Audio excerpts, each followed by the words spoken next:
Hello friends, welcome to ISS platform. आज है 28 अक्टूबर और 28 अक्टूबर करेंगे हम करंट अफेयर के एमसीक्यू। चलो वीडियो स्टार्ट करते हैं without wasting our time. First question, who was appointed as a MD managing director and CEO chief executive officer of Axis Bank. तो देखो आप इनको देखिए, ये अमिताभ चौधरी फिर से री अपॉइंट कर दिए गए हैं एक्सिस बैंक के एमडी और सीईओ।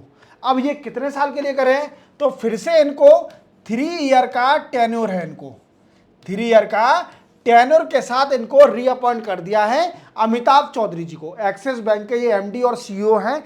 इसी के साथ इनका टेन्योर अब स्टार्ट कब से होगा, तो 1 जनवरी 2025 से लेकर वी कैन से 31 दिसंबर 2027 तक इनका टेन्योर रहेगा अमिताभ चौधरी जी का। और ये एक्सिस बैंक के नए फिर से रीअपॉइंट कर दिए गए हैं सीईओ और एमडी, याद रखना। चलते अपन नेक्स्ट क्वेश्चन पर।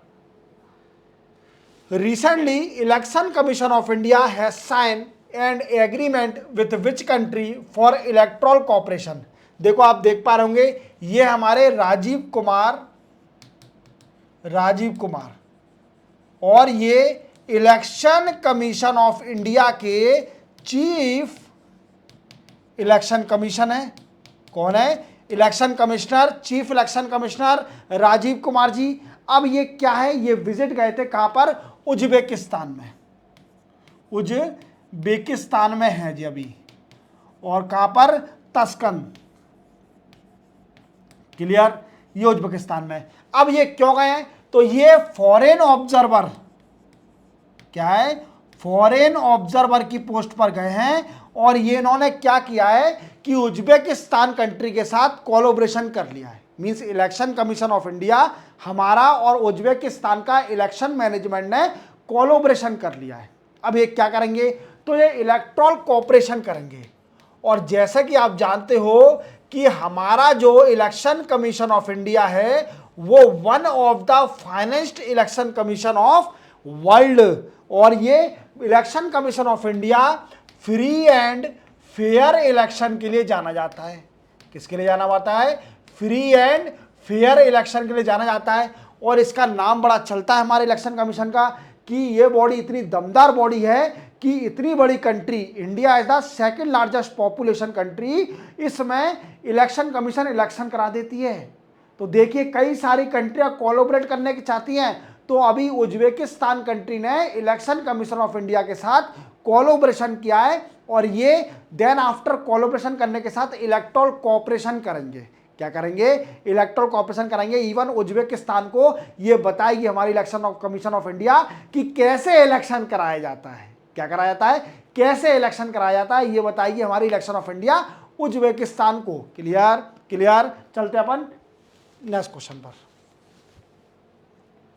नेक्स्ट है, what is India rank in global nature conservation index.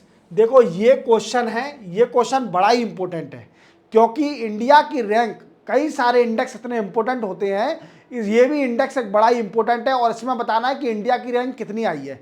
तो कौन सा है? Global nature conservation index. तो इंडिया की रैंक है 176। देखो, और इसमें 180 कंट्रियां देखी जाती हैं। कितनी? 180 कंट्रियां कंसिडर करी जाती हैं, जिसमें इंडिया की रैंक बताओ कितने नीचे है। जो वर्स्ट परफॉर्मेंस है इंडिया का, 176 रैंक आई है इंडिया की। और देखिए इसमें फैक्टर क्या क्या देखे जाते हैं, तो सबसे पहला लैंड मैनेजमेंट,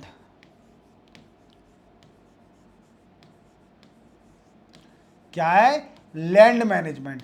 दूसरा है we can say threat to biodiversity, third है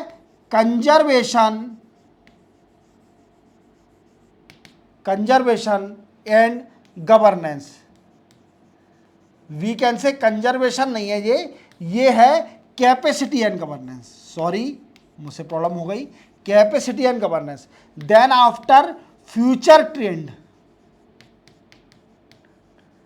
ये सब देखा जाएगा। ये 4 फैक्टर देखे जाते हैं कंट्री की रैंकिंग देने के लिए किसमें, ग्लोबल नेचर कंजर्वेशन इंडेक्स में। क्लियर, जिसमें इंडिया की रैंक आई है 176। अब देखते हैं नंबर 1 कंट्री कौन सी है। तो नंबर 1 कंट्री है लुक्सेमबर्ग। ये कंट्रियां बड़ी पैसे वाली कंट्री है, we can say richest country माना जाता है। अगर आपसे कोई भी पूछे कि बताइए इस वर्ल्ड में सबसे रिच कंट्री कौन सी है, तो लग्जमबर्ग बोलना। अब आपके मन में डाउट आ रहा होगा, नहीं सर ये कैसे हो सकता है, ये किसी और कारणवश अमीर है। ये कारणवश है पर कैपिटा इनकम के बेसिस पर कैपिटा इनकम के बेसिस पर ये सबसे अमीर कंट्री है। और पर कैपिटा इनकम क्या होता है कि पर पर्सन की इनकम, अगर देखा जाए तो पर पर्सन की इनकम के हिसाब से लग्जमबर्ग, ये यूरोप की कंट्री है, ये सबसे अमीर कंट्री है वर्ल्ड की। क्लियर, चलते अपन नेक्स्ट क्वेश्चन पर। नेक्स्ट है European investment bank means EIB has approve 300 million euro loan for new suburban railway network in which city of India.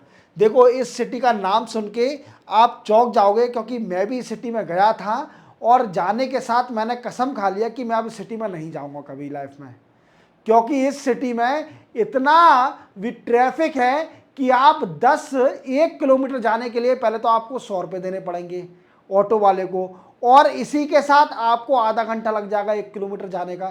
तो इतना ट्रैफिक है बेंगलोर में। बेंगलुरु इतनी गंदी सिटी है ट्रैफिक में देखा जाए तो। और वैसे ये सही है, IT सेक्टर है, सब कुछ है, अच्छी सिटी है, नामी सिटी है, बट ट्रैफिक में नंबर 1 है। ट्रैफिक में इतनी गंदी सिटी है ये, तो इसी को रोड से रेलवे पर लाने के लिए लोगों को कि रेलवे का ट्रांसपोर्टेशन यूज करें, इसके लिए यूरोपियन इन्वेस्टमेंट बैंक ने 300 मिलियन यूरो अप्रूव कर दिए हैं बेंगलुरु सिटी को, जिससे रेलवे का एक्सपांशन हो। और कौन सी है वो, बेंगलुरु को अप्रूव करे हैं। क्लियर, चलते हैं नेक्स्ट क्वेश्चन पर। Which ministry has inaugurated 17th urban mobility India conference and expo 2024। ये पूछ रहा है कि कौन से मिनिस्टर ने 17th urban mobility India conference और एक्सपो को इनॉग्रेट किया है। तो वो किया है भूपेंद्र पटेल ने। और ये कहां पर हो रहा है एक्सपो, ये हो रहा है दोस्तों गांधीनगर में। गांधीनगर कहाँ है, गुजरात में। और इसका मेन एम क्या है, इसका मेन है to improve problem of transportation, aim to improve problems of transportation in Indian cities,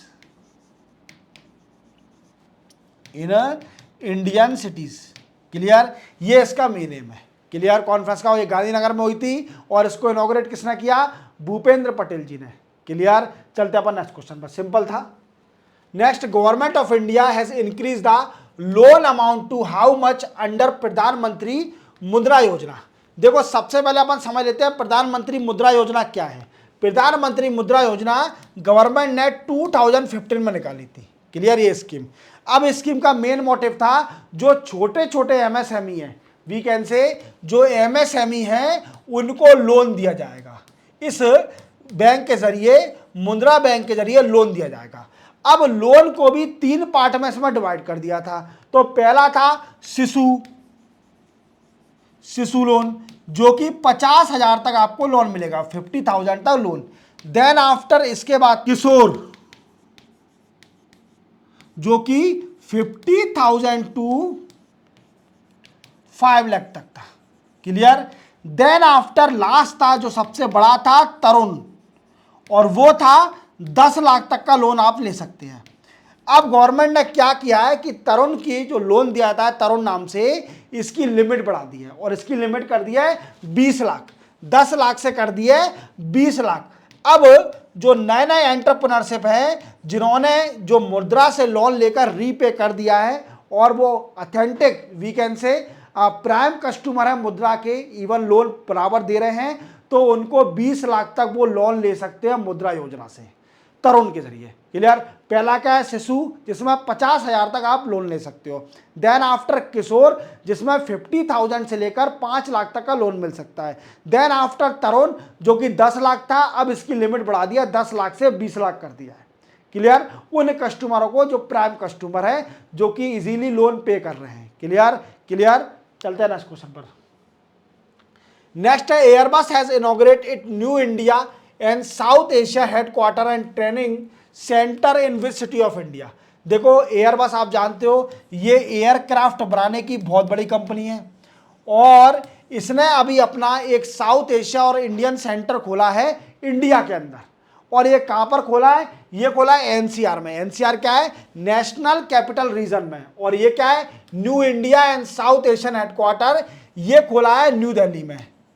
और ये करेगा क्या सेंटर, ये क्या करेगा, जैसे मान लीजिए अपन कोई भी डिफेंस प्रोडक्ट इंपोर्ट करते हैं फ्रॉम डिफरेंट कंट्री।